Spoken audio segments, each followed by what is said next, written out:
Ashamaa harka fuune dhaggeeffattootaa fi daawwattoota qophii bilisoomaa akkam nagaa fayyumaa hundi keessanuu nageenyi badhaadhaa isiniin jechaa amma har'a gara sagantaa teenyaatti deebinee jirra. Akkam nagahumaa jirtanii ilmaan Oromoo hundi bakka jirtanii har'a sagantaan qophii teenyaa waloloo xiqqoo takkaas isinii qabannee dhiyaannee jirra. Kanaaf akka nu hordoftan asumaan kabajaa fi jaalalaan isinitti dhaammannaa. Amma gama qophii waloloo teenya xiqqoo tanatti deemnaa. Akka nu waliin turtan kabajaa fi jaalalaan isin affeerraa obsaan dhageeffadha. Ajaa'iba baraa jetti waloloonis mata dureen isii ajaa'iba baraa. Ajaa'iba baraa mee hubadhaa dhara osoo seenin dura. Yaa ilmaan Oromoo dammaqinsa diimaan socho'uun dirqama. Hubadhaa yaa qomoo, hubadhaa yaa qomoo warri shiraaf dharaa. Hubadhaa yaa qomoo warri shiraaf dharaa. Jalqaba beeksisa, jalqaba beeksisa warri shiraaf dharaa. Jalqaba beeksisa. Kan beeku ni beekaa inni hin beekne garuu laalaan ol ka'ee dibbeesaa oyeessa. Osumaan hubannees raajiisaa odeessa. Way ajaa'ibasa, way ajaa'ibasa. Ajaa'iba baraa. Dharri bakka harkatee dhugaan roorrifama. Dharri bakka harkatee dhugaan roorrifama.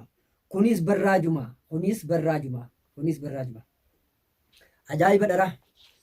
Ajaa'iba baraa.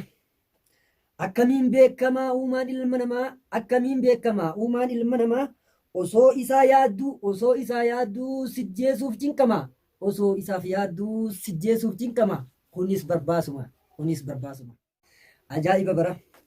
Hubadhaa yaa qomoo warri hubadhaa yaa qomoo warri dhugaan deemu, hubadhaa yaa qomoo warri dhugaan deemu. Sobaaf cubbuu deemuuf abdii hin kutannu, sobaaf cubbuu deemuuf abdii hin kutannu. Hanga lubbuun jirru.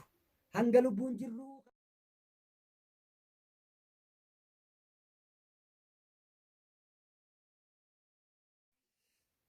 kaanee haa falmannu. Akkas malee qomoo kabajaan argannu kaanee haa falmannu, kaanee haa falmannu. Ajaa'iba baraa waa baay'ees jedhamne, ajaa'iba baraa waa baay'ees jedhamne, waa baay'ees mudanne. Galanni kan Rabbii shirrii bakka hin qabu, galanni kan Rabbii shirrii bakka hin qabu. Kunoo har'a geenye, kunoo har'a geenye.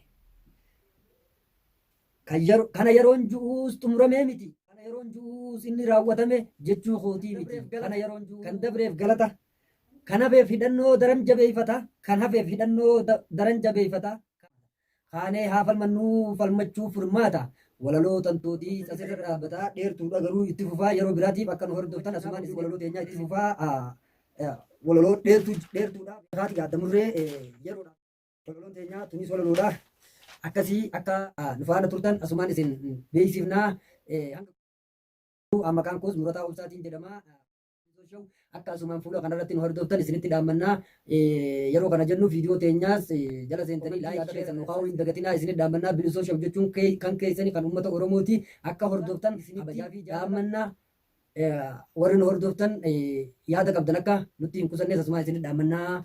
Nagaa nutaa horaa nu bulaa isiniin jennaa. Qophii bilisoo shawuu kutaa lamaffaanis itti fufaa akka nu hordoftan. Baay'ee shawuu isiniin jennee jira.